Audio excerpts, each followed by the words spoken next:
I'm biologically 38 and I'm chronologically 50. Dave Asprey. I have some of the most expensive pee on the planet.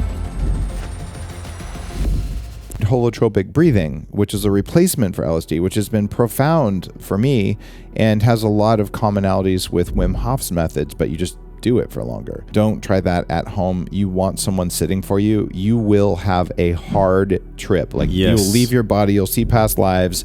I've seen people rip their clothes off. In the world of neurofeedback, we're going to do some brain training. We know what an average brain looks like. Training to averages, it's a terrible idea. So what we're doing, we have 1,500 high-performance brains of people who've done big things in the world, even some gurus. And we're training brains towards that. You could use psychedelics or improperly applied neurofeedback to rapidly build a cult. I'm going to tell you a trick.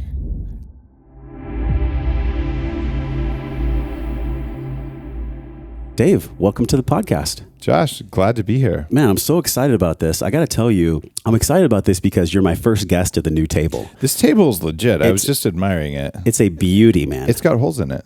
Yes, it's got little lacquer where you can see this is a solid piece of wood. And it's beautiful. There was so much prep that went into this. And I'm just thinking about all the beliefs that I've had up to this point and all the things that I've learned from wellness and these 500 shows. And I'm like, okay, what is the belief that Dave has? What is this belief about himself that really allows you to operate at this high level? Because, dude, you do so much. Like you're traveling, you're going around, you're meeting people, you're showing up, and you're doing all these things. Like, what is the belief inside of you that allows you to operate at this high level? Why do you assume that it's a belief that allows me to do that? Well, because I think some people believe that they're not good enough, they're not worthy enough. I think there's a way that we can biohack our beliefs, essentially. Oh, tons of people believe that. Were you at the conference with the "You Are Not Enough" meditation? No, but I don't like the phrase "you're not enough." I think we're all enough. Oh. At the very end of, this was probably 3 years ago at the Biohacking conference, I had everyone close your eyes. This is the closer at the conference. Close your eyes. Take a deep breath. We're going to do the box breathing. Now tell yourself, you are enough. Right? And then I said, actually, fuck that. Right? And it was, what? And I go, seriously, you could ask for anything you want. And that was it, to just be enough instead of I am way more than enough.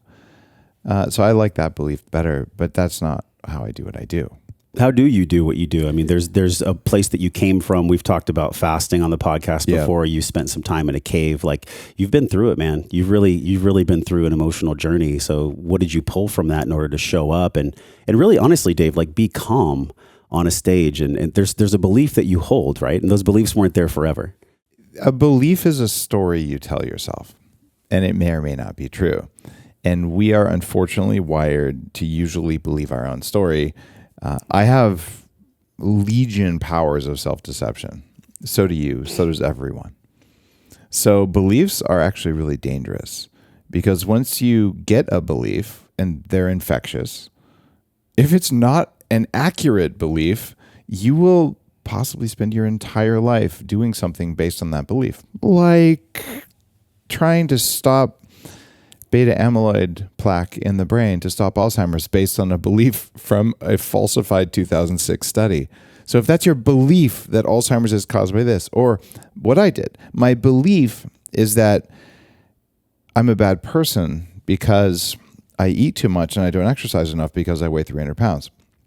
Now, the belief was false. When I actually went and I did the 1.5 years of exercise 6 days a week for an 1.5 hours every day, and I went on a low-fat, low-calorie, even vegetarian some of the time diet, and I stayed fat, I told myself, because of my infectious, toxic belief, it's because I'm eating too much lettuce. Right? So beliefs are terribly dangerous. What I do is not belief-based. So what is it then? If it's not belief-based, is it just an awareness? Is it like a level of consciousness that you've grown? I think it's awareness and it's consciousness-based. And to do that, yes, I've traveled to South America and done work in the Andes. I have gone to Nepal and Tibet and learned meditation from the masters. I've studied multiple lineages. I have trained in shamanic training with Alberto Villoldo. And I spent 6 months of my life with electrodes glued to my head, developing and doing the 40 Years of Zen program, which is my brain upgrade thing. At this point, we've had 1,500 entrepreneurs and high performers come through. We have the largest database of high-performing brains. So if you and I were to say, we're going to take our cars in and we're going to compare them to all the other cars on the road, and we're going to compare them to the average of all cars. And that's our, would you even be interested in doing that if you like to drive? No. Right. If you wanted a high performance car, you would compare it to other cars in your category. Brain science doesn't do that, but I do. So what I've done is I've gone through and I've removed every one of the voices in my head, that critical mean voices that have been there for a long time. There's a technique called the reset technique. It's at 40 years in. I've written about it a little bit in a couple of my books. My next book has a more concise summary in it. Even Vishen Lakhiani mentions it in his new 6-phase meditation book. So this is a thing. And what it does, it lets you identify a belief that's usually based on a trauma or a feeling, not a reality, and then remove the trauma and the negative feelings.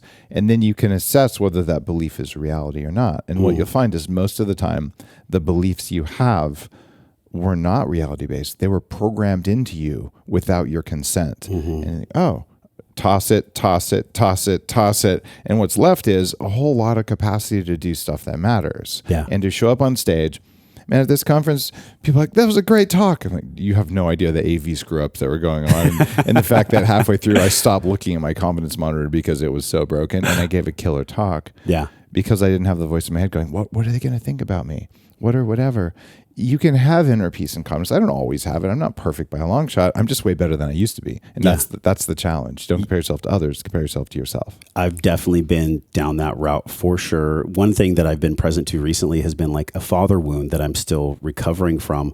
And I think so many people that are like health and wellness entrepreneurs, they're driven to like create buildings and do big things from the wound itself. Like, in other words, the fuel source of how you achieve things. Was it ever from a wound? Oh, fuck yeah. What was the wound? Man, I had a lot of birth trauma. I was born with a cord wrapped around my neck. And that means that I came into the world thinking that something was trying to kill me. And as soon as I came into the world in 1970s medical land, like, oh, he might be cold. Let's take him away from human contact and put him in a box with a light. Birth is crazy. And I don't know, I delivered both my own kids myself. I caught them at home. So that was very sane for them because I learned what birth traumas do to people. So I had a lot of that, and that creates PTSD. I had bullying. Everyone alive has parenting issues because parents are as good as they can be, and no parents are perfect. So you go through all this stuff, and there's always a teacher makes an offhanded comment and has no idea that it left a mark. So I've gone through, and I've reset each of those things in my nervous system, so the story around them goes away. Our brains store our memories based on emotion. So you use an emotion to come up with a thought. And this is research going all the way back to the 80s. David Hawkins talks about this in one of his books. So what that means is that if you can take away all these negative emotions, when you go back and you remember that thing, it's just flat. You just remember a fact instead of, this bad thing happened to me. I'm just going to tell it to you. And there's people who do this. I call it kind of vulnerability porn. They're going to go on stage and they're going to share this tragic story and everyone to get empathy. And sharing your story is great, but some people wallow in it. And it's not an intentional technique, I don't think, but I don't know that it's healthy for them or the audience, where you're like, here's what it was. You can feel this just enough. And here's what I did about it, versus where a lot of society is going today. Here's what's wrong. And we're all victims. And if we just complain enough, maybe mommy or daddy will come. I'm like, you're 45 years old. Mom, your daddy isn't going to come. That's your job. Yeah. And if we could just get a lot more, I went and I solved a problem versus I whined about it. A classic example. There's a teenager who went out and designed a boom to collect plastic in the ocean and actually got it funded and deployed. Heard about this. You got him versus Greta Grundelberg. I'm going to skip school on Fridays. I'm very angry that someone didn't do something. I'm like, screw you, Greta. Like, you go get to work. Yeah. The inner work that we do is a representation of how aware we are that we actually need the work. So there was something along the way where you really felt like, okay, in order for me to grow Bulletproof, which, by the way, did they kick you out of Bulletproof? Did you leave Bulletproof? Like, what happened with that? Well, that's a huge, huge lever for change. I'm off the board, and Bulletproof is its own independent entity. It's my baby. It's the company I started. Yes. So I very much want Bulletproof to succeed, and I'm doing what I can to help them.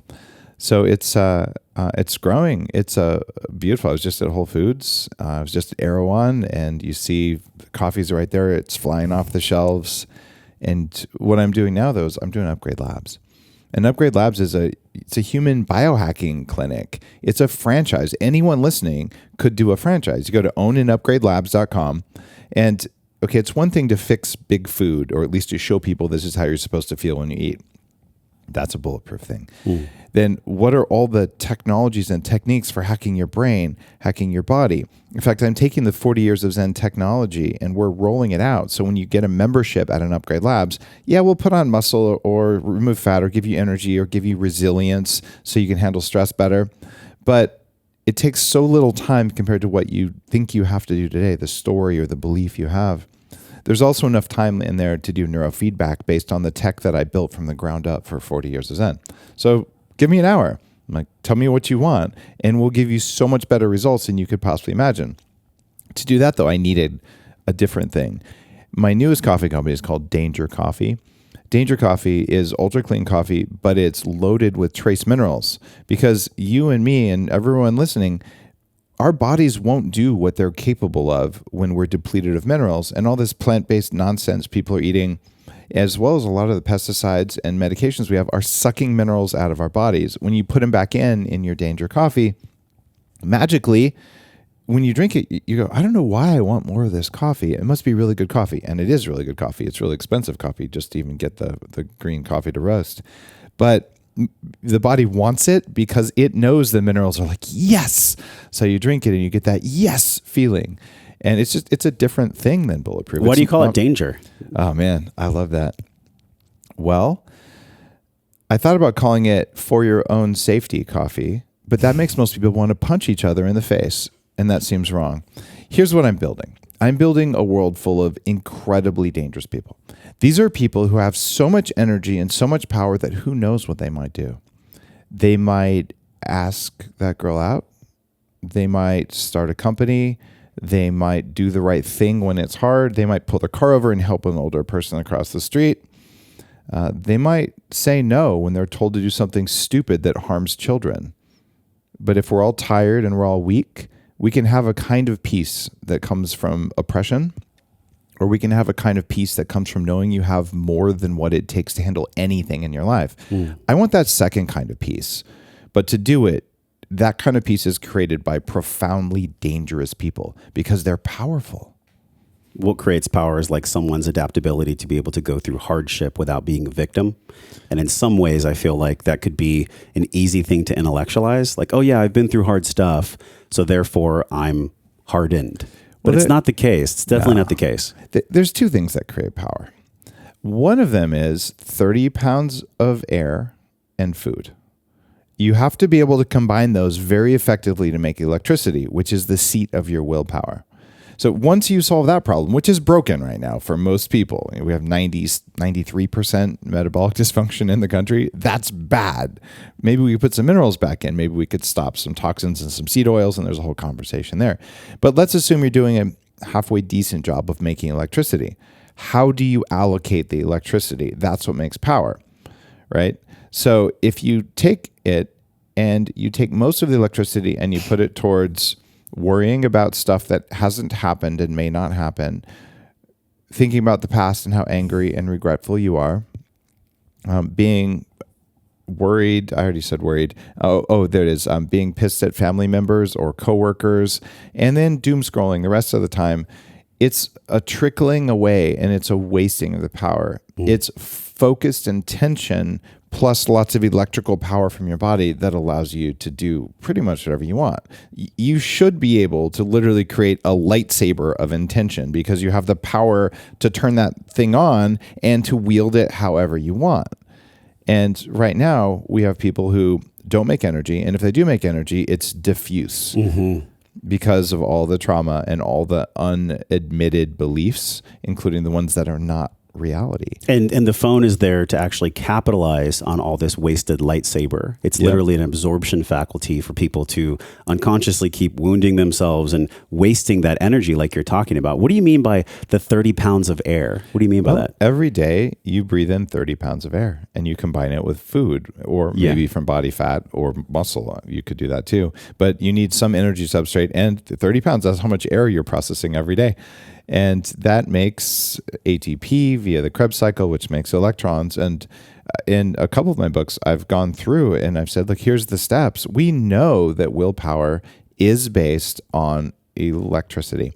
The best example of this is the Israeli study on parole. Have you heard about this? No. It's one of my favorite studies ever. So Israelis have a unique mindset, I think, as everyone in the country has to go through the military. And so they just tend to be less bullshit about certain things. They said, all right, we're going to find out why people get parole.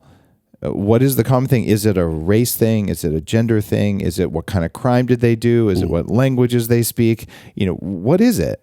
So they looked at all these different variables, and they found out the number one thing that decided whether you would get out of prison in front of the parole board was what time your hearing was. Because in the morning, when the parole board was fresh, they would consider it and they'd say, okay, and they'd have a great chance of you getting out.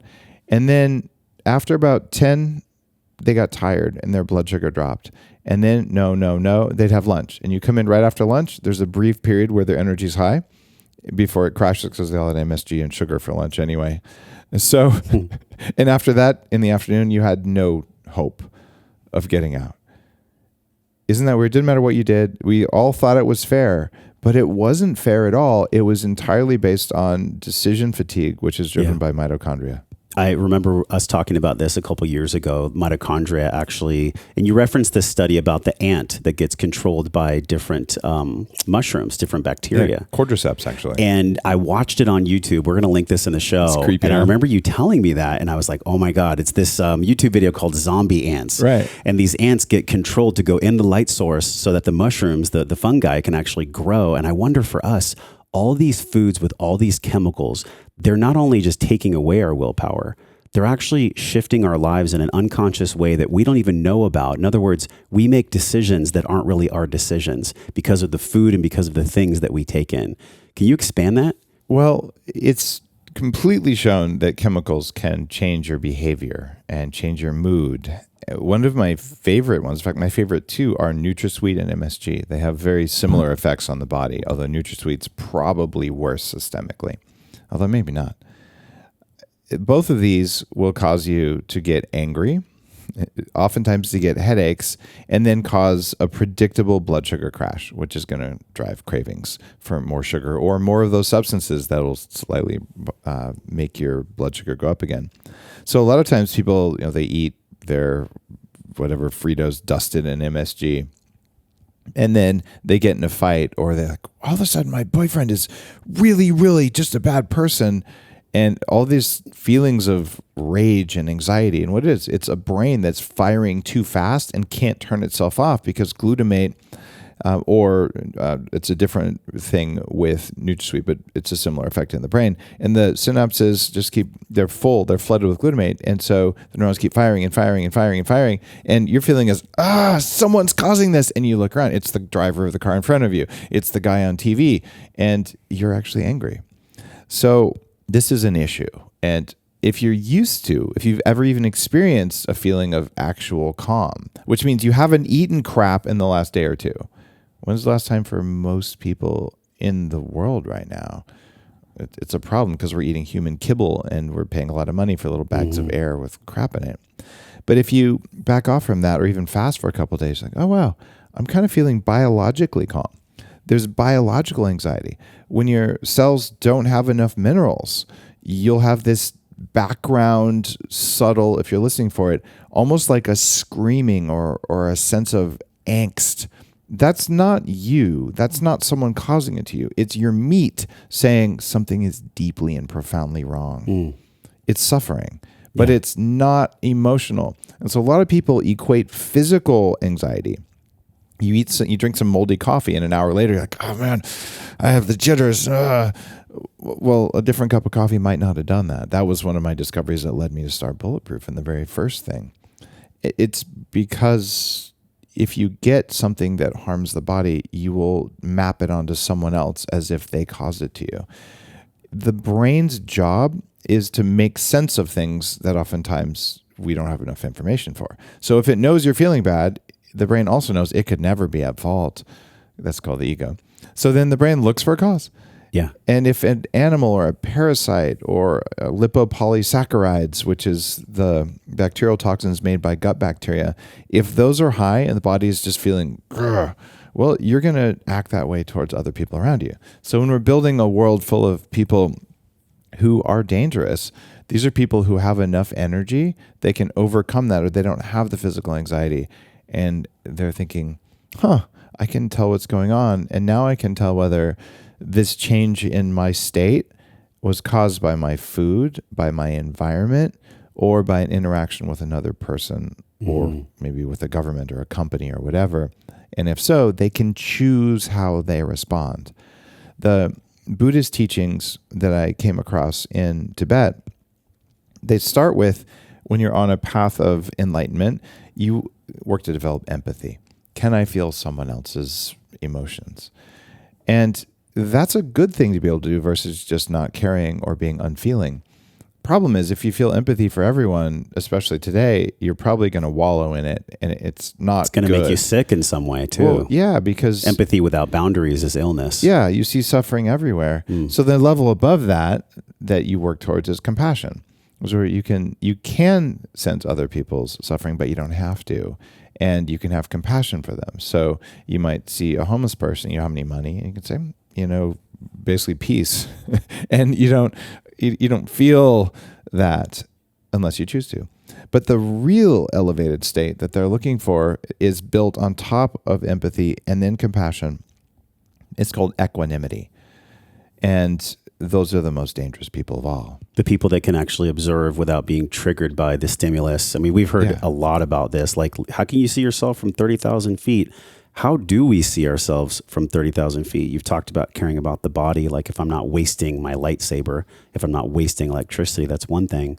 But I think about all the trauma that people have experienced. And you even mentioned the cord wrapped around your neck. Like, there's a way to slowly and carefully unpack all of this stuff so that it's not weighing down the system. What do you think that is? The way to slowly and carefully unpack the stuff, the trauma, the things. Why would I ever want to do anything slowly and carefully unless there was no other way? Well, that's a great question, because I think sometimes when people dive into their healing too quickly, like, I'm going to go do 12 ayahuasca sessions, or I'm going to go do shamanic breath work without ever sitting in a float tank, it can be harmful. That's why I say that. Now, at your level, I get it. Like, you've spent your life's work unpacking this stuff. You want people to be dangerous. You're leading this mission for people to be dangerous. Well, I want people to not have to spend their life unpacking this stuff, because we have other things to do. Exactly. Like create useful systems in society again. Yeah. So I don't believe, because we haven't proven it to be true, that it has to be slow to be safe. In the ancient teachings, there's sort of three paths towards enlightenment. And I'm talking about enlightenment not because I'm obsessed with it, just because that's where you took the conversation. But there's the slow path where, I don't know, just like die a bunch of times and eventually you learn some stuff. So it's the less conscious path. There's the middle path, which allows you to have relationships and not live in a cave and all of that kind of stuff. And then there's fast path Buddhism. And no, I don't remember the Sanskrit words for each of those three, because I study all over the place. So in fast path Buddhism, they say, well, this is the way you can in one lifetime become enlightened, but you might go crazy. There's a suitable or a reasonable risk of that. But if you do go crazy, don't worry, you'll come back. So it's like, which one is right for you? The reason I became aware of this is that when I was walking around in Kathmandu, when I was on the trip where I first had yak butter tea, that was my inspiration for Bulletproof, I met a former Berkeley philosophy professor, and she was in town to go see the dentist. And so I say, hey, let's go to dinner. Let's talk. I'm just a tourist kind of wandering around for 3 months with a backpack. So you just meet random people. Yeah. She was really interesting. I wish I'd written down her name. And she said, well, I studied, at Berkeley, all these different things when I was a professor. And I realized I could become enlightened in this life. So that's what I'm doing. I live in a cave up in the hills there, and a local family feeds me. And my friends back at Berkeley will send me a new laptop every 2 years because the humidity destroys my laptop. And all I do is meditate every day, but I'm going to do it in this life. That's fast path. Yeah. Maybe she was crazy. I don't know. She seemed pretty cool. Or she's got great friends that'll send her a laptop. That's a beautiful friend group. Well, the fast path seems alluring, and to be honest, like I would love to be able to biohack some of the things that are weighing me down. I think a lot of people here with us would. Well, let's talk about the quick ways. Let's talk about the dangerous ways. Yes. Okay. A lot of people have fallen for the sexiness of psychedelics, and I did ayahuasca in Peru in 1999, and I went down there and they said, excuse me, senor, you're white. And I said, yeah, I know I'm a gringo. They said, this is only for locals. Like, you won't like it. You're going to throw up. I said, no, I've done my work. I've done my research. I really want to do this. And they hooked me up with a proper shaman who was raised in the jungle. And I did it one time. That is the extent of my ayahuasca experience. And I've done psychedelics maybe 50 times, 40 times in my entire life. And I'm biologically 38 and I'm chronologically 50. How do you know you're biologically 38? How do you know that? Because you can get really reliable blood tests that involve DNA methylation using the Horvath clock. And that's what they say. And 400,000 markers of DNA methylation. It seems like some of the anti-aging stuff that I'm doing is working. Is that the glycan age? I took that test. Glycan age is different. This is a true age test. Glycan age is more reliable. Telomeres we used to use, but telomeres are frankly garbage because you're drawing blood telomeres, and blood changes every 4 months.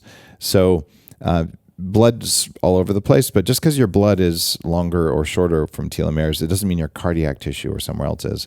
So right now, the gold standard is Steve Horvath's work out of, I think, Harvard, and the Horvath clock as a marker of DNA aging.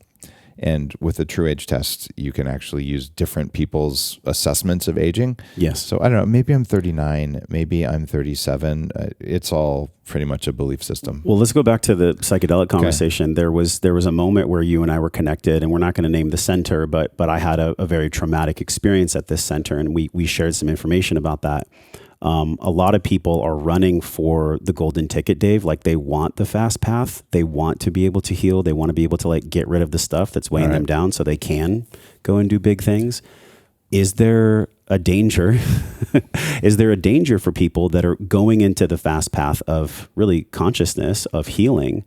What are the things that we should look out for when we're on the fast path? Let me give you the order of operations for how to do the technologies that are going to help you with this stuff. I don't think we can afford slow path or even middle path anymore. Humanity is becoming a failed species. It's just a fact. So if we're going to fix that, it's going to require an upgrade. And you could say, well, I'd like to be very, very fearful and slow and lack courage. And so I'm just going to sit here and do my small thing. And that's all I'm going to do. It's okay to make those choices. You are not my people, though. So you can say, I'm going to do everything that I can, that I know about, right? And that's a really good place to be. And you can also say, I'm going to go exploring, and I'm going to find the fastest and most likely to work technologies. And I say technologies because psychedelics are a technology. Blankets are a technology. Fire is a technology. These are the tools of being human. So how do we go about this? Well, the first thing that you would do is you would do EMDR, which is a rapid trauma resolution technique out of transpersonal psychology. Now, let's be really clear. Transpersonal psychology came out of psychedelics. Stan Grof, who's the father of this kind of psychology, learned the patterns of it from using LSD in a clinical setting in the 50s in Czechoslovakia. I've had Stan on my show. I've done an event with Stan. He's in his mid to late 90s. How's he doing? I hear he's not doing great lately. But that's just very lately, and I haven't had a chance to check in. You make it to 90, you're doing something right. Yeah, he didn't just make it to 90. I think he was 94 on stage at 9 o'clock at night after leading a breathwork session, and he did an hour-long interview in front of an audience, kind of all right. Yeah. His brain was sharp. Yes. So, and he invented holotropic breathing, which is a replacement for LSD, which has been profound for me and has a lot of commonalities with Wim Hof's methods, but you just do it for longer. So, by the way, if you're listening, don't try that at home. You want someone sitting for you. You will have a hard trip. You'll leave your body. You'll see past lives. I've seen people rip their clothes off. I mean, it is a serious, deep work, and you need someone who can hold space for you. But you could do holotropic breathing after EMDR, which is actually what I recommend. Right. So neither of those is a drug. They just both cause you to access this whole big field of feelings so that you can go in and look at the feelings and then choose to let them go. And there's different techniques for letting them go. I use the reset technique, but it helps to have the technology with the third thing, which is neurofeedback. You can glue electrodes to your head so your brain knows what it's doing. Because right now the brain doesn't have any internal measurements for itself. It only can see the world around it.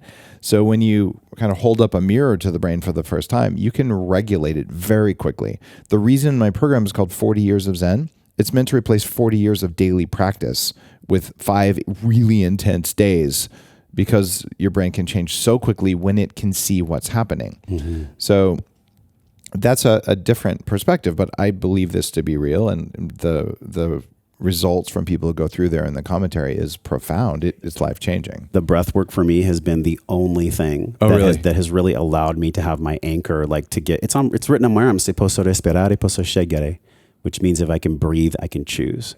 Have you tried the other psychedelics other than Aya? Yeah, I have. I have. And they didn't do it for you, right? They didn't do it for me because I think I didn't have a cord wrapped around my neck, but I was ripped away from my mom. I was put in an incubator for 2 weeks. I wasn't touched. Yeah. 2 weeks in an incubator. Everyone who's had incubator or intubation as a baby has profound physical trauma below the conscious layer. You will not see it. You will not feel it. Every single person I've ever worked with at 40 Years of Zen, there's a resolution process. Do you get the gagging reflex when you get stressed? I think when I get stressed, my stomach gets in knots, I sweat, my hands get sweaty. And so with the psychedelics, I took them so far because I was so hungry for that fast path, but I didn't have the wisdom to know what the lessons really were. Yeah. And I really feel like the psychedelics they're a great tool, not anti-psychedelics. We just did a huge show with Ben about why he's letting go of psychedelics. And I don't necessily agree with that. Ben who? Greenfield. Oh, is he finally getting there? Good. So anyways, what I'm mirroring, what I'm reflecting is the psychedelics aren't the path for everyone, but they are a path. I think that's why I created the Breathe, Breath, and Wellness program, is because I knew, Dave, in my heart that psychedelics weren't for me, so that maybe they're not for other people as well. And I think the breath always is. They can be, but here's what psychedelics do. They kick open a door so you can look at it, and then you have to do the work. And breath work is a powerful way to do it. It's these poor people. I mean, look at Aubrey Marcus, right? I mean, the guy means well, but how many hundreds of sessions has he done? Anyone who says, I've done hundreds of sessions of any plant medicine, it's not working. That's just what it means. You're supposed to do very occasional things, and then you write down everything you did, and you study it, and you learn it. And if instead you just say, I'm going to go get high again next weekend, again next weekend, again next weekend. My ex-wife was a drug and alcohol addiction emergency medicine doctor, and we spent 17 years together. We talked about this all the time. You can use psychedelics as a way to escape from reality, and that's what addicts use psychedelics for. It's very hard to get addicted to psychedelics. There's no physiological thing. These people just don't want to face the trauma of their own life or what they've done. It's based on guilt, and it's based on shame. I'm not saying that Aubrey's based on those. I don't know. I just know he's done hundreds and hundreds of sessions. I don't think that's wise for anyone unless you're living in the jungle with a shaman and you're on that path where you have 1 foot in the underworld and 1 foot here all the time. You can train that. It's just a very rough path. Well, it's a life path. I mean, somebody's called on that path. That's not something you just kind of dabble your foot in. You should interview Shaman Hamachak. I just had him on my show, and we talked about that. He's a shaman from South America who did that sort of thing. And it's fascinating to me because you see these, I'm going to call them neo shamans. They do not have the ability to stop the dark side. We talked about how cordyceps controls ants. The zombie ants, yeah. The zombie ants, right? Well, is it conceivable that a plant from the jungle could control people? I think so. I think so too. And in fact, a shaman's job, a proper shaman's job, is to be the firewall that stops that from happening while the plant does its work. And I would say, in fact, let's finish this order of operations for things. We had EMDR, holotropic breathing, tantric sex is a very powerful personal development thing. And you can leave your body, you can re-resolve trauma, all kinds of really powerful healing can happen from that with the right partner, obviously. And so having the right partner would be part of that. I don't think you can really do tantric sex by yourself, but you can do some tantric practices There's by no yourself. Like tantric masturbation, I don't think. There is, actually. Oh, is there? Yeah. But it's, maybe not as powerful. It's not as powerful. You need the masculine, feminine polarity for that.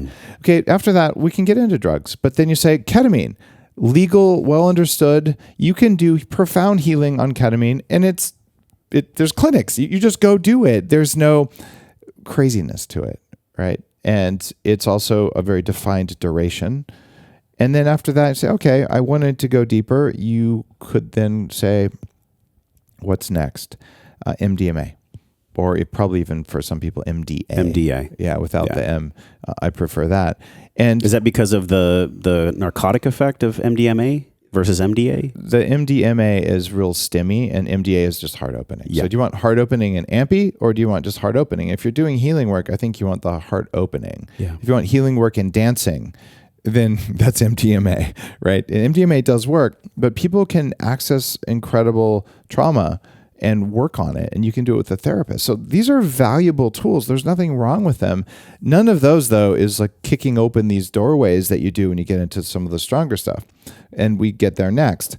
I would actually put LSD, because it's a well-defined chemical compound. It's still illegal in most places, but I'd put that as probably safer than mushrooms from a mental standpoint. And you do an occasional thing, you journal, you do this with a therapist. This is not about recreation. That's going to help you tap into some stuff. And after that is mushrooms, because mushrooms can be of huge differences in dosing, huge differences in quality, and you don't even know what kind of mushrooms you're necessarily getting, and they do different things. And anytime you're interacting with the plant kingdom, you want intention and probably a shamanic presence to help. So I do think the mushrooms are relatively safe. They all represent the fungus kingdom. And just for the record, we are not that. We are bacteria. We're powered and controlled largely by our mitochondria. So, bacteria and fungus and mold, they kind of have a long-standing 2 billion-year-old war. So they're all kind of in the same bucket. I don't worry that much about those. You just have to know what you're getting. And then after that, DMT. After that, 5-MeO DMT. And if you still haven't got what you needed, you might want to look at what teachings you're following, what beliefs you have. And then if you really wanted to, do ayahuasca, but do it with a shaman who is actually a shaman. Not someone who says, I did it 5 times, I woke up, and now I'm going to do I'm really concerned about that. And Aya is very powerful. Aya is conscious. And you're interacting with a large jungle conscious entity with no nets if you do this with the wrong people. So I think I would just say be very cautious on that one. Yeah. That's a really beautiful on-ramp. I love the taking it one step at a time, so that really you are still, from what I heard from you, you're still taking a fast path, but you're doing it in an intelligent way to where you're not overextending yourself and potentially putting yourself in harm's way. Is there anything else on that path where we could not be in harm's way? I forgot about neurofeedback. I think, or maybe I mentioned it, but you mentioned it, yeah. That would be at the very beginning. But within neurofeedback, there are some companies who are sort of saying we're going to just kind of give our system out randomly to people, but the system isn't clean. The brain will change very rapidly with neurofeedback. There was one that I used, and I'm not going to point fingers at certain companies. I used Peak Brain about 4 years ago. Peak Brain LA? Unfamiliar. Okay. It seems like a small player. most of the time people go and they spend an hour and they do training, but you don't necessarily know what you're training. So this company had a franchise that they put out there, and I don't know if Peak Brain had their tech or not. And I used it and I couldn't sleep well for 6 months. And I talked to a military sleep doctor who had done the same program, same thing. So well-meaning company, bad tech, a larger opportunity. So people who are listening say, I'm going to go get a neurofeedback session. You want someone with lots of experience, lots of training, who knows what they're doing. And you can go in and you can sort of edit certain behavior sets. You can change things rapidly. And I think it's much faster than meditation, and it lasts. Problem is, if one electrode's loose or the person does it wrong, you can really screw yourself up. I started this 25 years ago. I bought my own EEG. And after a year or two of doing this, I realized, oh my God, I am doing surgery on my own brain, right? So if you change something, your perception of it it'll be invisible. And so you can suddenly become angry or tired or whatever, it'll be invisible. And I've had times, even when I was testing out the new tech, and we just launched another major upgrade at 40 Years of Zen with our tech, but I was using a clinical system that's not ours, and I had one electrode loose on my forehead. And I trained for an hour and I was a zombie for 2 days. I was so tired. So finally I had to call up our neuroscientist. We looked at the logs and we had to put it back on and retrain the bad habit my brain had learned. So you just have to understand neurofeedback is powerful. It also can be used for harm. There's another group, one that I had a partnership with many years ago. They were training up something called alpha, one of the brainwaves, and people love to generalize. And if you say alpha, it's like saying protein. Well, snake venom is a protein. But there's the alpha 1 and alpha 2, and alpha 2 is the holy grail. Even that's like saying animal protein is better than plant protein, but you don't know which animal protein you're talking about. So it turns out alpha is a range of frequencies, and the range of frequencies, where they happen in the brain, in what order, determines a lot. So there's a lot of very complex math that goes into a feedback signal that isn't accounted for. In the old days, we would say, well, any alpha 1 or alpha 2, and even the line between those two is debatable, but any alpha is good. So yay, go alpha, which is kind of like saying, go protein, without knowing what it is. Or calories are good or calories are bad. Alpha in and of itself, if you want alpha, I'll tell you how to probably triple your alpha right now. Close your eyes and focus your attention on the middle of your forehead. There, you had alpha. Woohoo! Did it change your life? No. Okay, so it's more complex than that. But if you train a small, narrow range of alpha, it radically increases your chances of having hallucinations, not good ones, and some destabilization. And I found out that one of the companies I worked with was actually training that up because they were using older tech that they hadn't evolved. And that was causing visual distortion. So I'd come out of that and the whole world would be blinking. And it would do that for a while. And that was not a good thing. That was a bad thing. Yeah. So it just turns out the expertise of the person who's helping you tune your brain is incredibly important.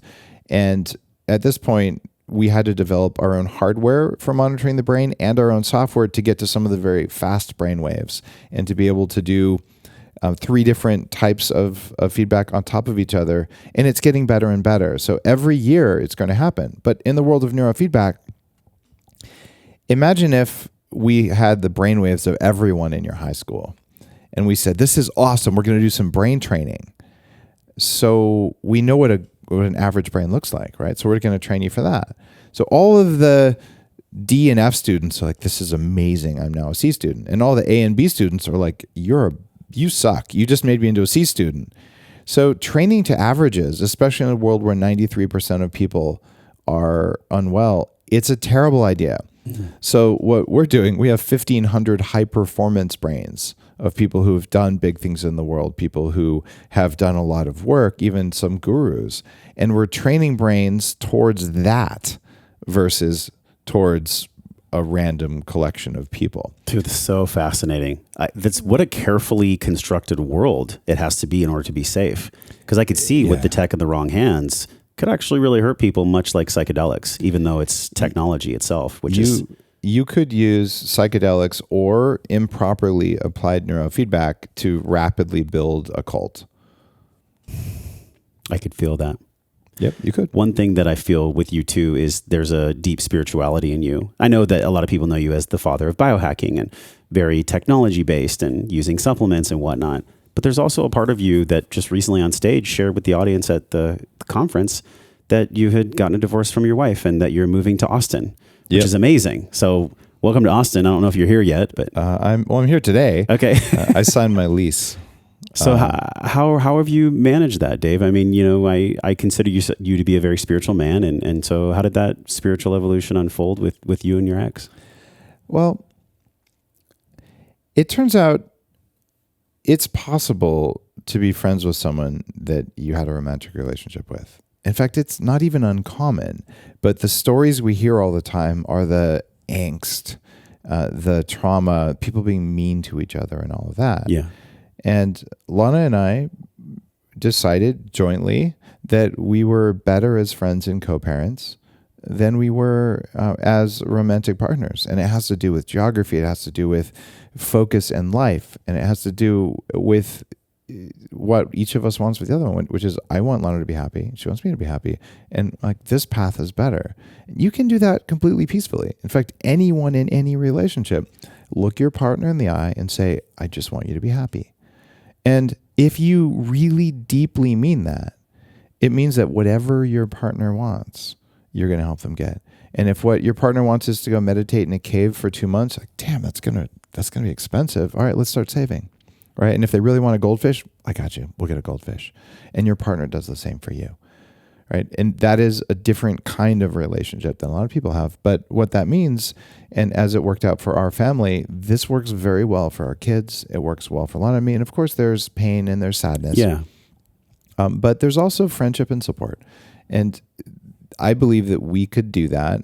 And people call this conscious uncoupling because Lana and I have both done enormous amounts of 40 years of Zen. We've done enormous amounts of our own personal development work, and we both have a spiritual practice. And that allows us to sense an emotion, but not necessarily act on it. And neither of us is perfect, but she's a friend and the mother of my children, and so there's just no bad blood there. Mm-hmm. There's also a deep reverence and respect. I mean, I have Carrie in my life, and no matter whatever happened with us, there would always be a different way of me loving her and me respecting her because she's the mother of my children. Yep. You feel that with yourself as well. And how do you hold them both, Dave? Like, how do you hold the sad and how do you hold the love and reverence and respect? How do you do both? Well, it turns out grief is interesting. If you're willing to go into grief, it usually lasts for about 10 to 20 minutes and then it stops. But if instead you say, I'm not going to feel grief because I'm not supposed to feel it, because I'm angry, because men don't cry, blah, blah, blah, all the beliefs that we have. Yeah. Then it'll last for a very long time. So it's just easier to let it go and just experience it and recognize that it's a normal and healthy emotion, and that because we have meat, we have those emotions. And so, all right, there we go. And just it's okay to be sad. It's okay to be happy. And so for me, that's worked well. And also talking about this with my kids and stuff, we're an intact family unit. We just now have a different relationship than we had before. Yeah. There's a level of work that you brought to this, though. I think the average person would go through the mashing down of the grief and not wanting to feel the grief. And I think about just the mystery that we're all in here. I don't know if you have a connection with God. I don't think God is a dude on a hill or a man in the sky. But there's some kind of mystery that we have to honor here, because I think in everyone's hearts, they want to be with their partner forever. But sometimes existential powers come in, like in your situation. Like, what do you make of that? What's the meaning you make of it all? Well, the desire to be with your one partner for your whole life is probably coming from your meat operating system, not really from your heart. How so? Well, there's this big debate, and if you interview Chris Ryan from Sex at Dawn, I interviewed him a long time ago, probably the first 100 episodes of the show, of the Human Upgrade. He wrote this big book saying biologically we're wired to have a partner, but to not be monogamous, right? And then you've got Esther Perel, who's probably in a similar camp. And then you've got someone who wrote another book called Sex at Dusk that's arguing that monogamy works. And sex at dawn versus sex at dusk. That was like the counterpoint. They were pretty angry. That's good marketing right there. It wasn't like a big success as a book. But if you want to consider something, don't only read things that agree with you. Read things that don't agree with you. Sure. I don't know. You're asking me some kind of a question. Yeah. How do you hold them both, and what's the meaning of all this for you at this juncture in your life? With all that you do and hold. Oh, I know where I was going with it. There's a part of you that wants that. There's a part of you that also says, I want my partner to be happy and I want to be happy.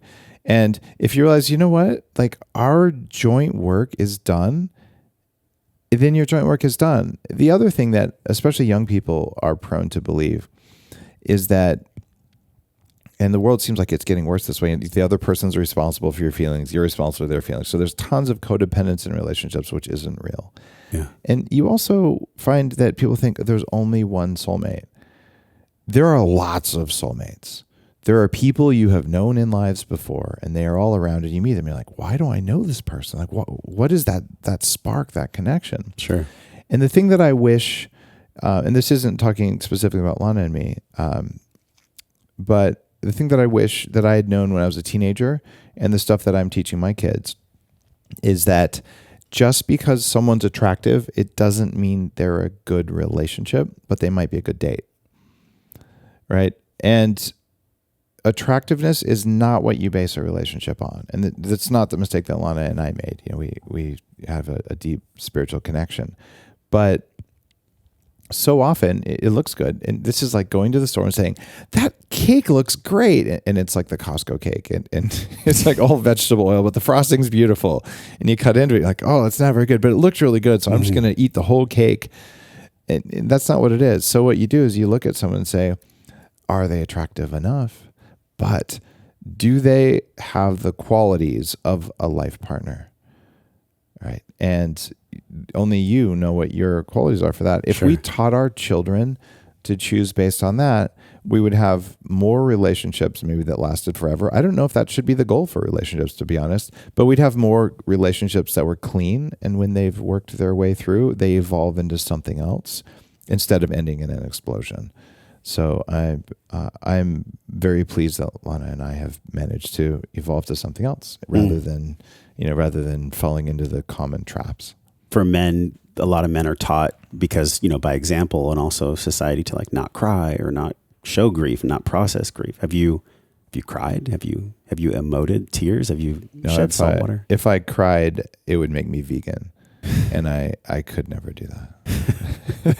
Of course I've cried. Yes.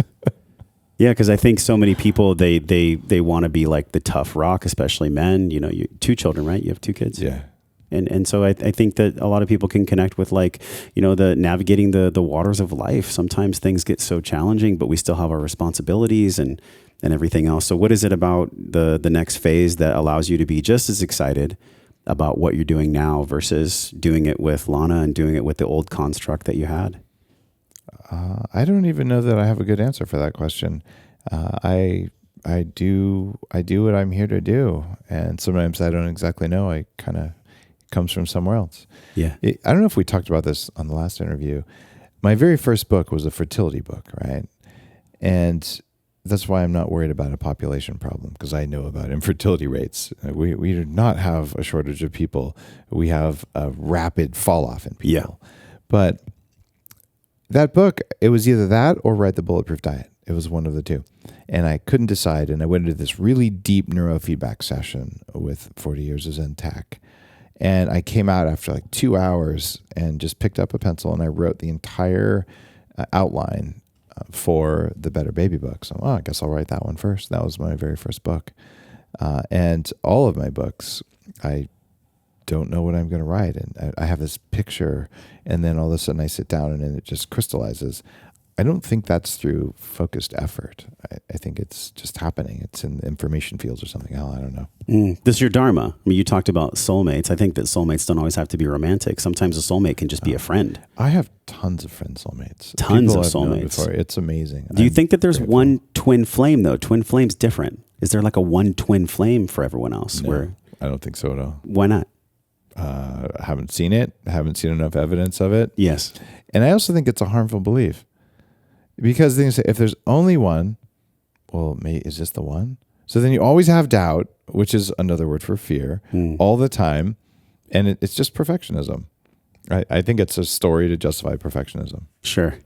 Yeah, I wonder in my own life too at times. I'm 42 years old and I've had unique challenges in relationships. And I know that it stems from how I was raised and the examples that I had. And now I'm just like, okay, I believe in God. I don't think it's a man or a woman. God directs me in certain ways. Spirit directs me in certain ways that I can't fucking explain to you all the time. I can't tell you exactly why I do what I do. And I heard you say that. What? I heard you say that. Life isn't entirely rational. We're not meat robots. No, it's not. I'm so shocked and offended.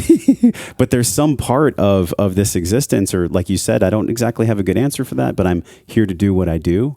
What you do now is essentially the same as when you started, and that was healing yourself so you can heal and help others.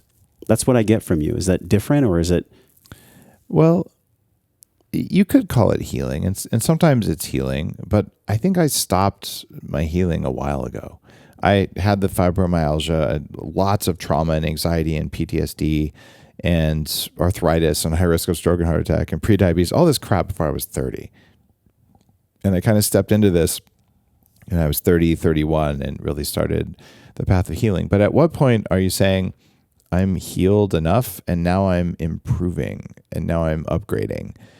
And that's where my full focus is now. And if an upgrade is, look, there's a little bubble of rust on my paint. I didn't notice that. In the process of my upgrade, I'll take care of that. Am I repairing the car or am I upgrading the car? Do you see what I'm saying? Sure. I feel like I've gotten to the point where, sure, there's always room for improvement or there's some unseen little thing, but I think I've got all the big traumas. The difficult ones, though, are the ones that are entirely invisible. They're just in your tissues. They're not in your conscious mind. And those are the real work. And we know because of Candace Pert's work, this is a lady who discovered the opiate receptor. This is the molecules of emotion. Yep, exactly. That's the name of her book.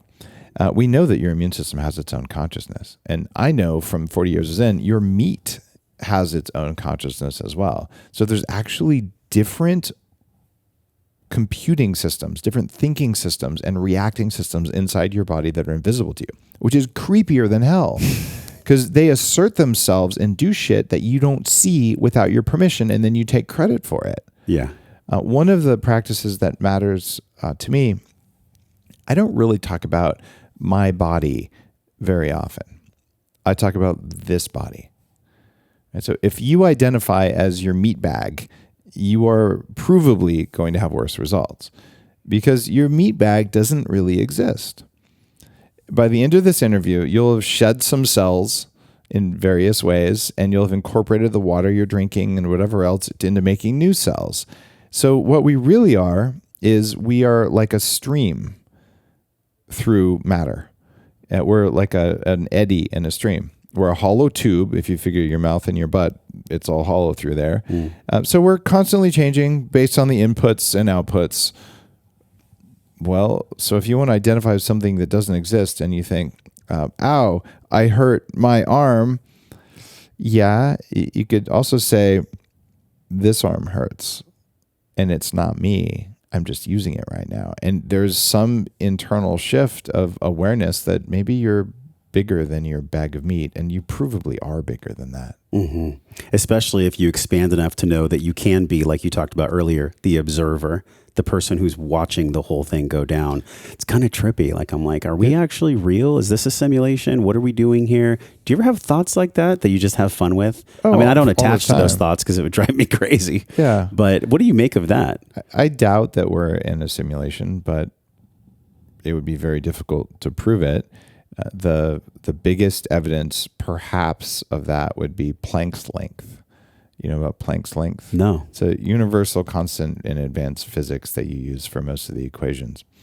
And it turns out it's the pixel size of reality is the best way of explaining it.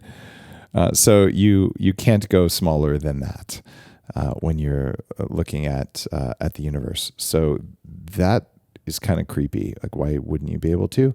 So there's a lot we don't know about reality. A lot. I was listening to Neil deGrasse Tyson. I'm not a fan of everything that he says, but I think he's kind of a douchebag, but he's done some good stuff. He was on Rogan and he was saying that when they have the highest powered microscope and they go as deep as the technology can go, that at the bottom of it all is just replicating cells.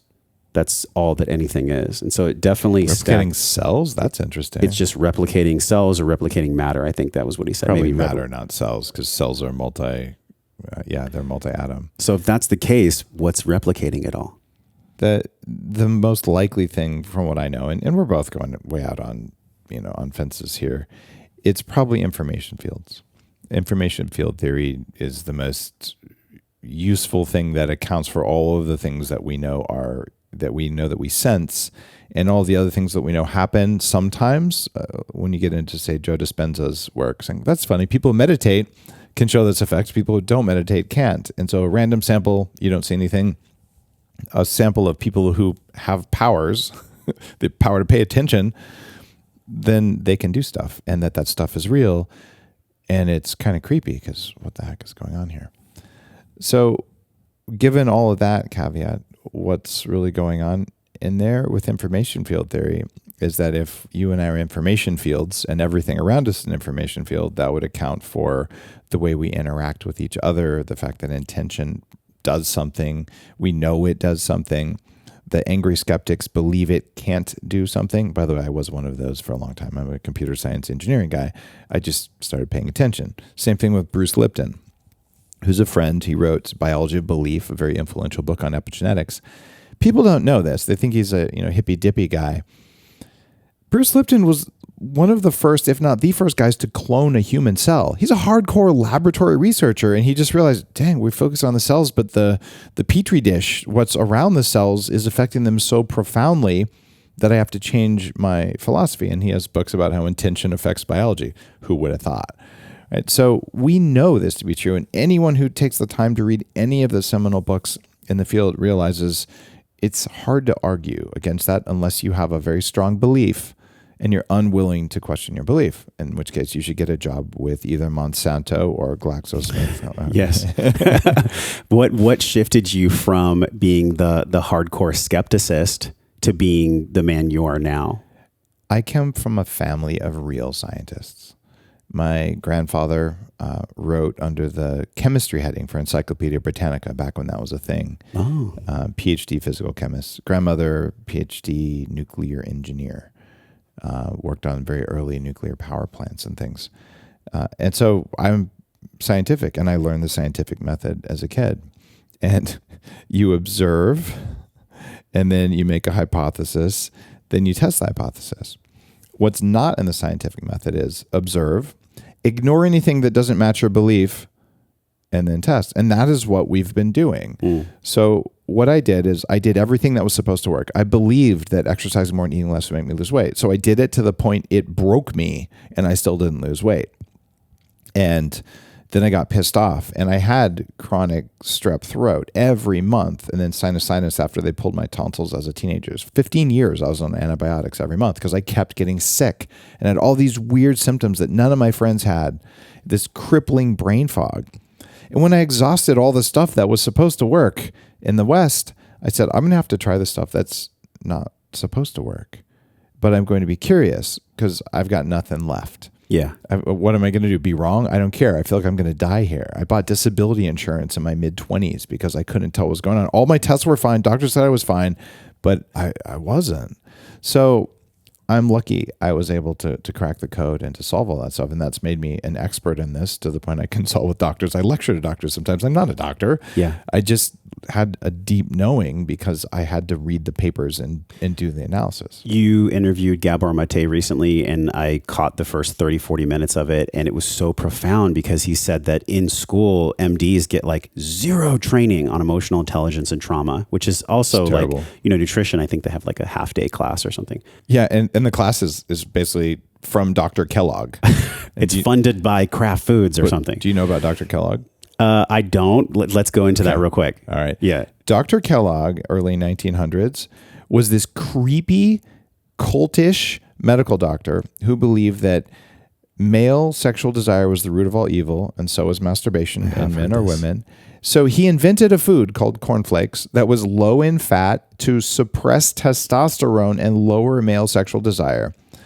And that's why we have cereal as a breakfast item in the country today. And he was obsessed with masturbation. So he encouraged circumcision for boys and girls, but they just wouldn't do it to girls, thank God. And they still do it to a lot of men because it will reduce masturbation. It doesn't, but that was his belief. So this was basically a perv who, because of the medical establishment, built our food system and a lot of our medical practices. It's weird. So anyway, Dr. Kellogg could do that. Who knows what other doctor trainings will do, but the half a day of training comes from his lineage, not the stuff that works. I feel like if you look at corporations and even the government, because the government is a corporation, most corporations, they move so slow. They're like a fucking battleship that takes 20, 50 years to turn around. The speed that you have talked about that we all need to be on right now, where we're actually healing, we're expanding, we're doing our work that actually matters. Maybe to piggyback on the, being a dangerous human, like we need to be a little more cautious about people that have deleterious intentions for us that we've just accepted for 100 years or more, like the Kellogg, or even all the conversations around CBD and hemp. I mean, there's an entire podcast there that we don't have time for. But I think about the ways that we have really just been lied to. And I've been lied to for so long. And it feels so good to expose some of this bullshit, doesn't it? What are you excited about exposing? Like, what's the number one thing, or what's something that you're really passionate about exposing that many people have believed for a long time to be true that just quite simply isn't true? I actually don't get off on exposing things. That's not my vibe. And there are people like Food Babe who's really motivated by that. And I'm always amused when she's exposing something. I'm like, great. Yes, M&M's lied. They said that they would take food coloring out of M&M's in 2016, and they never did. And she's like, ah. So we need that, the personality type that shines a flashlight on stuff and says, look, there's a cockroach. There's a cockroach. People tend to hate the whistleblowers, but we need them desperately. I think Snowden should get some sort of Nobel Prize for that sort of thing. But what I'm doing is less about exposing lies as about saying this practice is the most effective for you to get to your goals. And if you want help on it, I have a whole book, and here's some worthy goals. A book is called Game Changers. But you've got to find your mission and your purpose, and you can have more than one mission, more than one purpose. That's fine, and they can change over time. But pick one. It's okay if it's not the right one. It'll evolve. It's not that big of a deal. But then choose the tools that are going to give you hundreds of times more results than going with the circumcision and cornflakes route. So there's just such a wealth of amazing things you can do that work so well. Most people don't know how to envision the state they can be in. I used to call it, bulletproof, the state of high performance. I don't know what it is, but there's this whole series of upgrades. And if today you're a Kia, you wouldn't know what it would ever feel like to be a Ferrari. But you can be a Ferrari. You just don't know the path because it's invisible, and it's a path of how you feel. So if I am credible and trustworthy, or someone else is, and they give you good advice, you can rapidly transform yourself into something. I can't believe that I can do this. Well, it's because you can't believe. It's not that you couldn't do it. So I'm working to just show people, yes, you can get younger. You can improve your brain. You can raise your IQ. You can cure the incurable. It's just not always going to be easy. It's just easier now than it has been in all of human history. So the come from is different. You're not against something or exposing something. You're pro health. You're actually on the other side. But it's almost like we need both of them to exist in order for the middle to exist as well. So you might fall into the category where you're pro health and you're moving towards that. But like you said, we do need these people on the other side that are exposing things. I question that, because the more you fight against something, the stronger it gets. And this goes back to Mother Teresa, who definitely had her issues. But someone said, will you join our protest against the war, the Vietnam War? And she said, no. And they're like, what do you mean? I thought you were against the war. She said, I'm not against the war. I am for peace. I'll join a march for peace, but I won't join a march against the war. So I probably do more than I ought to. I don't really say, look, we have to fight Monsanto. In fact, I don't know that I've ever said those words. What I will say is we have to stop poisoning our soil. It's time we rebuild our soil. And I've taken action. I built an organic farm that rebuilds soil using ruminant animals. Where's your farm? Vancouver Island, 32 acres, Yeah. three cows now in the freezer. Delicious cows. I bet. And 25 sheep and 25 pigs and a bunch of chickens and acres of stuff growing on newly created soil. So you can do it. I did that. And yes, I'm lucky I could do that. I also went to part of the world where I could afford land because I couldn't have done that in LA. No one can. Yeah. So, if you just start thinking about what your future could look like, it doesn't have to be a future of fighting against something. It can be a future of entirely ignoring something, or better yet, remediating harm that was done. So does my future include bioengineered microbes that eat glyphosate and shit out gold? I hope so. I don't know, but I'm down for that. But is remediating glyphosate something that'll happen? Sure. Yes. Does that mean I'm going to fight Monsanto? No. Yeah. Does that mean we're going to take a body of kids with low glyphosate who are provably in so much better health than other kids and say, guys, this is what's possible to do this. You need these inputs and you have to remove these other inputs. And suddenly there'll be another $100 billion of lawsuits against Bayer, the owner of Monsanto, until Bayer goes down because of what they've done. And that'll probably happen. And if it doesn't, then there will probably be overthrows of governments around the planet. Either that or everyone will die. One of the two. That's really wise, man. Being for something instead of against something. I think about, like, if I were to pick up my son, it's easier to pick up my son than try to push him away when I'm trying to type on the computer. Like, pulling things in are so much fundamentally more easy than trying to resist and push against something. There's a sick energy you get from being a victim. And we're actually teaching kids to be victims in a very nefarious way right now. When you're a victim, you get to feel this energy of being a victim. And it's kind of an addictive energy. And there's all sorts of ways you can be Is it because it validates the position? It's validating. It's energetic. You get to feel special.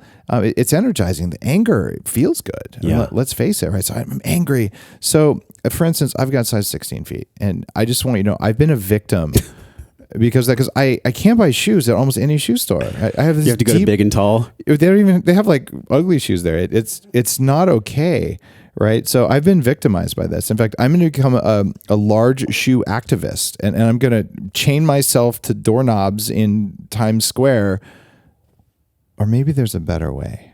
Right. And so we're teaching this, that there's a merit to being a victim. And it turns out that means that the next step is fighting against something instead of working towards something. So if you set down your victim manacles, and that's what victim training is, and you say, instead, what is the world that I want, and how do I live in that world? How do I build that world?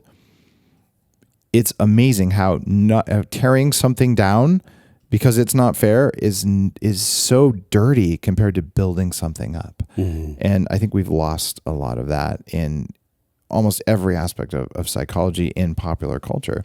So I don't want to be a victim. I don't want to fight against anything. But what I am going to do is I'm going to do what's right because I am dangerous. I will always do what's right. And if it's inconvenient for a company, if it's inconvenient for a government, it's their problem, not mine. Well, let's end on that note. That was awesome. I really loved you when you brought the wisdom about being for instead of against. It's been a thing in my life where I go between. I'm not going to lie. And I think many of us do. Like, it's so alluring to be against something because there's some empathy in me, and I don't want people to be harmed, and I don't want my family to be harmed. And I think about the war on children's minds. I mean, look at YouTube, man. It's a sea of negativity. It's a sea of confusion for kids. You're talking about the war on children's minds. When I was in Nepal in 2004, and I'm at, I think it was Kopan Monastery, I'd see this practice, and it actually was a little bit triggering for me. And by the way, it's okay to be triggered. There's nothing wrong with being triggered. That just means like you have work to do. It doesn't mean the other person did anything wrong. They would take an 8-year-old and they'd sit him on the ground in, the lotus pose. And around him would be like maybe 10 to 14-year-old kids, 8 boys standing in a circle around one kid sitting on the ground. Okay, bullying, power imbalance. That's why it was triggering for me.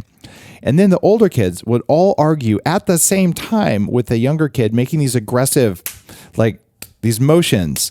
They'd make a point and they'd kind of throw the point at the kid sitting on the ground. Now, that would probably be triggering for most Americans who've been bullied, right? Yeah. What they were doing is they were training equanimity.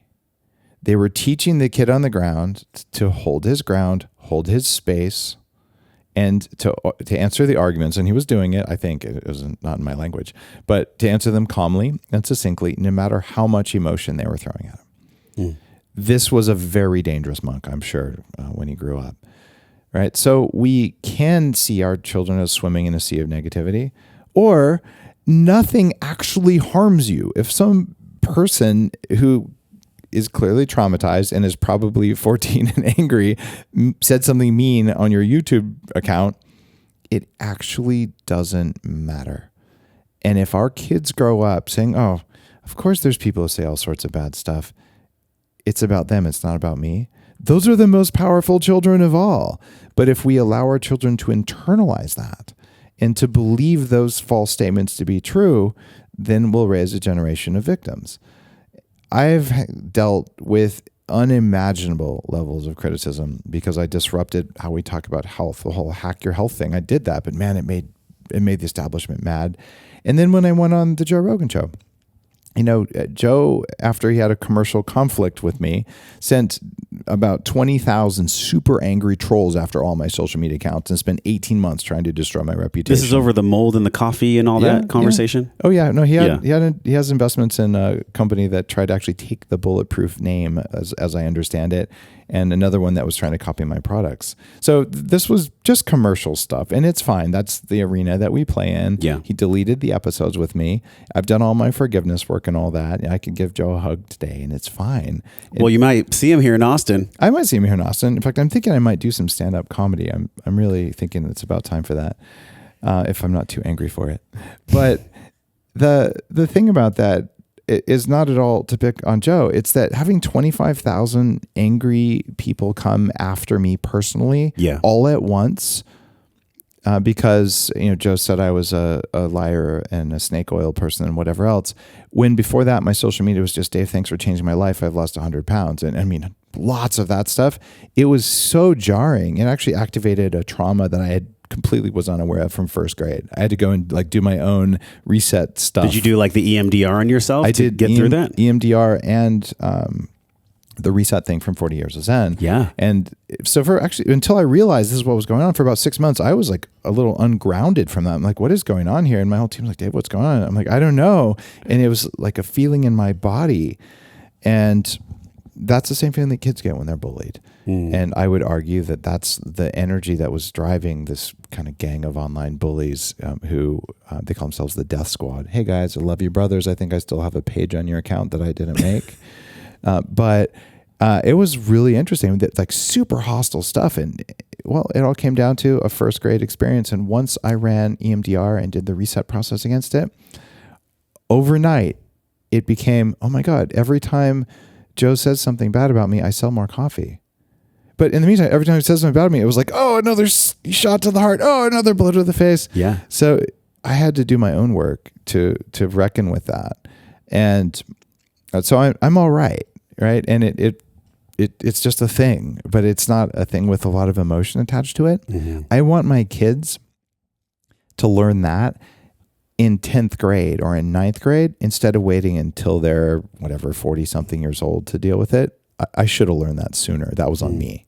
It's beautiful that you're modeling that for them now. I'm trying. I'll tell you if I'm successful. Give me another 10 years. I think there's beautiful truth in what you're saying, and I want to challenge you, because I think that as a father, part of my role is to make sure that my son's amygdala isn't hijacked as well. And to have, Jordan Peterson calls it, allow your children to be dangerous and careful, something like that. Allow your kids to be dangerous, but also in a careful way. And so that is our role as parents, is to make sure that we provide a space for our kids to not be susceptible to them really truly being hurt, but also there's this Goldilocks zone where we have to allow them to do hard shit and be picked on a little bit. I mean, I was bullied too. Yeah. It's a deep wound for many people. So they have to feel pain. How do we do that as parents? How old are your kids? They're 13 and 15 now. 13 and 15. So they're going into the teenage years, which is a whole different level. So now they're like, how do I look? How do I feel? How am I perceived? How do we as parents walk that road of allowing them to do hard stuff and also being a guardian and a shepherd so that they don't get truly fucked up? I think it's harder for moms than dads on average. just because of maternal instincts and biological wiring of the brain. And I don't know how to tell a parent how to do it, but when you have empathy for your kids, which everyone does, when your kid is harmed, you feel it. Yeah. You feel it in your tissues. It's not like they cut their hand, you feel it in your hand, but when you see blood on your kid, every parent has this visceral sense of I'm dying. What's going on there is that when a baby is very young in the womb, and even the first year, probably 2 years of life, they're sharing their life field with both parents, but in particular the mom. Yeah. So they're still a part of them. And then around 2, they go through this run away, come back, run away, come back. And one of the easiest and best things you can do then is say, it's okay to go. It's okay to come back. And then they'll push the boundaries. They're seeing how far they can go before they get scared or before you yell at them. So this is early attachment theory, but anyone listening ought to read a book on attachment theory, and there's a bunch of them out there. I've interviewed kind of the father of that field. His name is Daniel P. Brown out of Harvard, and also an expert in hypnotism. But it's really interesting. You start there, and then allowing your 5-year-old at the airport to get lost. Okay, they ran away, and you're standing behind the pole right where you were, and then they get lost. But you don't let them melt down. You let them feel a lack of concern, feel concern and feel fear, but then you move to where they can see you, right? And you let them do this. And as they get older, it changes. This is what's hard for parents, because all the time you're feeling their pain. One of the things that's most powerful you could ever do is you could say, if you do that, it'll hurt. And then you let them do it, right? Because kids are wired, especially when they turn 13 on to ignore what parents say. Mother Nature makes children know their parents and their immediate family are so stupid that the best thing they could do is leave the family, face death on the savannah, and go to another tribe. That's to prevent inbreeding of tribes of 150 people. This is the peak fertility window from about 13 up to about 24. And that's when your parents are dumb. And when you turn 24, magically, oh my God, my parents are so smart. So I've been telling my kids since they could understand me, it's okay when you're teenagers, I'm going to become really stupid. And they'd say, that could never happen. And now that it happens sometimes, like, I get it, I'm stupid. But what parents need to understand, your children will listen to other children and to other parents with rapt attention. And the other parent can say what you would say, and they'll hear it, but they won't hear you. And that's normal and healthy. So your job is to let your kids experience pain until they're about 13. And after that, your job is to have a support system of good friends or other friends' parents who can help your kids when they don't want to come to you, and creating a safe space to come to you. That means managing your own emotions, managing your own anger. God knows I'm not a professional at that, but I do my best. And I've read a lot on parenting. And I mean, I cannot hold my hand up and say that I'm the world's foremost expert on it, because I'm not a child psychologist. I've consulted with a bunch of them. And so people tend to make gurus out of people. I don't want to be anyone's guru. I'm a curator of awesome people and of knowledge, and I share it. So I like to think that I'm trustworthy, but I'm not seeking guru status. So people saying, Dave, I want to raise my kids just like Dave would. I probably screwed some stuff up compared to, I don't know, Jordan Peterson's a psychologist. Maybe his kids are much better. Maybe Liver King's kids are much better, but I don't think so. I don't know about Liver King's kids. I've told them, I've had my kids eat organs for a long time, but we haven't just eaten the balls on the cob or whatever. So I don't know. Oh, right? Man. But someone somewhere probably did better than me, but I'm willing to listen. Right? Sure. Well, we're here for this Modern Nirvana conference. What's your talk going to be about at the conference? I'm going to tell you a trick. I live in the moment. I don't know what day of the week it is today. So you're just going for it on the stage. No, that's not true. But I don't manage tasks. I manage calendars. So I know I do what's on my calendar. So tomorrow, let's see. Here we go. Dave's keynote, 3:30 at Modern Nirvana. It is 5 traits of a dangerous person, and to talk about spirituality and biohacking. So I'm going to be talking about actually what I mean by danger. Everyone today says, I want to be safe, but safe is an illusion. A comet can hit your planet. Doubt. You are going to die because you're alive. So let's just dispense with that, and let's move forward with the fact that, only you can provide safety. The safest place on earth to be is to say, I've got enough to handle anything that comes my way. I have the resilience and I have the energy. I am not depleted. That is a safe place to be. And you can be right on the edge of death with that attitude and that kind of energy, and it's a safe place to be. And if you die, you were still safe until you died, in which case, well, either you don't know it or you hit reset, depending on your belief systems and what actually happens. But either way, you're safe. Safe is a feeling, and it's not something that your mommy can give you. When you're a baby, she can, but not now. Mm-hmm. And if your mommy gives you a feeling of safety, it's a lie, because a comet could hit the planet. You are never safe. You are going to die. No doubt. Right? So I'm going to talk about that. But the 5 traits of a dangerous person are the things that are tied in with Danger Coffee, why it's called Danger Coffee. How you show up in the world where, you know what, I am incredibly peaceful because I am in control of myself. That's the kind of peace that we're talking about. And only the most dangerous people are in control of themselves. And that's where I'm taking people. Man, that's wellness. That's living well. It's a question that I always ask everyone that really I want to answer for myself. That's why I ask it. And it is, how do we live our life well? I mean, in 2015, it's what made me start the podcast. And for you, how do you live life well? How do you define wellness now, especially with the personal changes and the changes of business, the changes of your podcast? Like, you've been through some significant changes, Dave, in the past couple of years. How do you define living well through the changes of life? I don't know that I've ever really focused on wellness, ever. Do you wake up in the morning and say, today I want to feel well? I wake up in the morning and I say, God, help me to do the best I possibly can. That's what I say. Isn't that a lot better than well? Well, I love wellness. I mean, I love that feeling of being well. That's what lights me up. I get lit up by the feeling of being in a flow state, the feeling of awe, the feeling of joy, the feeling of curiosity. And for me, well is never up there. Mm. Well is something that it's harder to feel those things if you're not well, but it's possible to feel those things even on your deathbed from cancer. And I have seen it. So I want my body to work flawlessly, but it's okay if it doesn't. And I want to feel amazing today. I don't want to feel healthy, right? Healthy is at the level of the table, and I want to be up here. And well is at the level of the table. And that's why when people say, Dave, you're in the health and wellness industry, I'm like, no, I'm in the human performance industry. They're just a different thing. And it allowed me to assemble these weird technologies that made Upgrade Labs into a thing, because those are about feeling epic and doing it in less time and reaching states that are not on the map. That's what motivates me all the time. So it's funny, how do I do it well?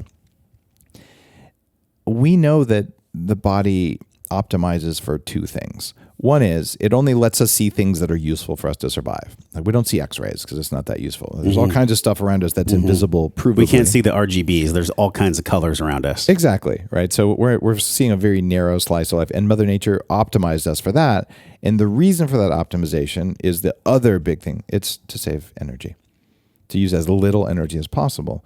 So my game in life is, how do I reach these exalted states with the least possible effort? Because that allows more effort to be free, more work to be free for other stuff that matters, whether it's service to others, which also leads to an exalted flow state, or for anything else like parenting, which can, if you're doing it right, lead to those exalted experiences, and a lot of boring work, to be perfectly honest. For any parent listening would know that, answering the same question for the 100th time isn't very satisfying. Or changing diapers. That shit's boring.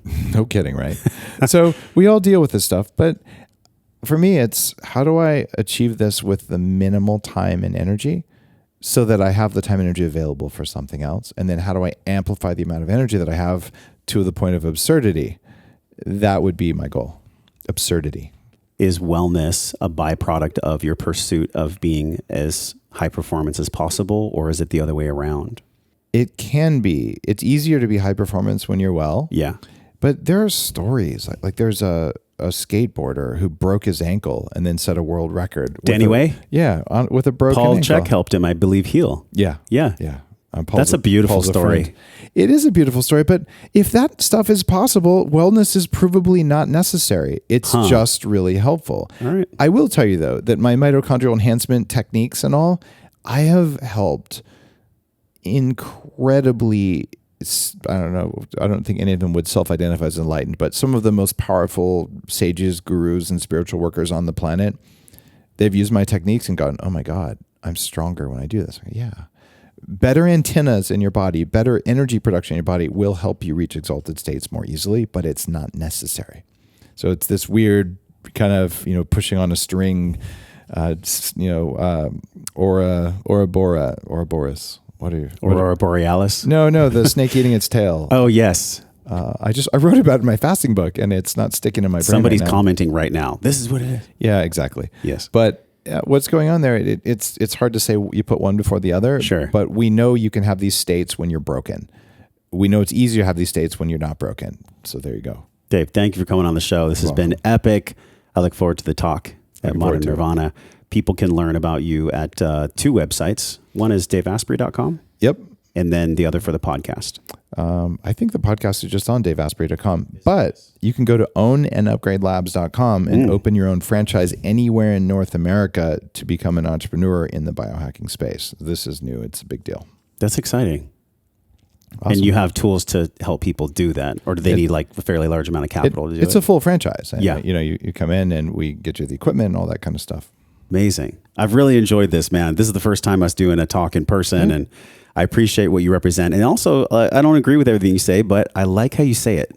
You have a calm confidence in you that I think that's why people are drawn to you. And, one thing that I took from our conversation was this war between pushing and pulling, or being for and against something. So thank you for that wisdom. You're very welcome. And I'd just like to remind you that it's okay for you to be wrong. On that note, y'all, we'll talk to you soon. We're talking about Dave at joshtrent.com/community. So until Dave and I see you again, we're both wishing you love and wellness. Hey, thanks for watching the podcast. I appreciate you being here. If you haven't done so already, click the subscribe button and the little notification bell so you never miss any of this free weekly content delivered from my heart with care right to yours. If you love this video, you'll love any of the videos on this page. Just click the one you want to watch next.